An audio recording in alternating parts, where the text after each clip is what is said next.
রাতভর যুদ্ধকালীন তৎপরতায় চলল নন্দকুমার দীঘা 116B জাতীয় সড়কে কালভার্ট সংস্কারের কাজ।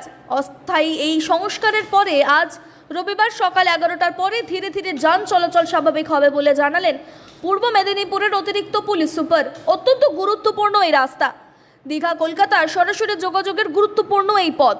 শনিবার দুপুর 1টা নাগাদ আচমকাই এই জাতীয় সড়কে মারিসদা থানা সংলগ্ন এলাকায় থাকা এই কালভার্ট ধসে যায়, অনেকটা অংশ ভেঙে পড়ে যায়, বড় গর্ত হয়ে যায় রাস্তায়। এরপরেই ওই পথে যান চলাচল সম্পূর্ণ পরিমাণে বন্ধ রাখে প্রশাসন। ঘুরপথে অনেকটা রাস্তা পার করে যেতে হয় পর্যটক থেকে স্থানীয় লোকজনকে। যেহেতু এই রাস্তা অত্যন্ত গুরুত্বপূর্ণ, তার যুদ্ধকালীন তৎপরতার সারানোর ব্যবস্থাও করা হয়। রাতভর কালভার্ট সংস্কারের কাজ করেন জাতীয় সড়ক সংস্কারের দায়িত্বে থাকা কর্মীরা। অস্থায়ীভাবে কালভার্ট সংস্কার করা হয়েছে।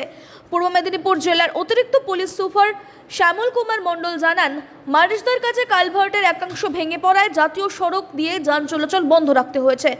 আজ সকাল 11টা থেকে ধীরে ধীরে যান চলাচল শুরু হবে, তবে প্রথমে ছোট গাড়িগুলিকে পার করানো হবে। তারপরে জাতীয় সড়ক রক্ষণাবেক্ষণের দায়িত্বে থাকা আধিকারিকদের নির্দেশ অনুসারে অন্যান্য যান যাতায়াত করবে। কোনো যানজট যাতে না হয়, জেলা প্রশাসনের তরফে পর্যাপ্ত ট্রাফিক পুলিশও মোতায়েন করা হয়েছে সেখানে।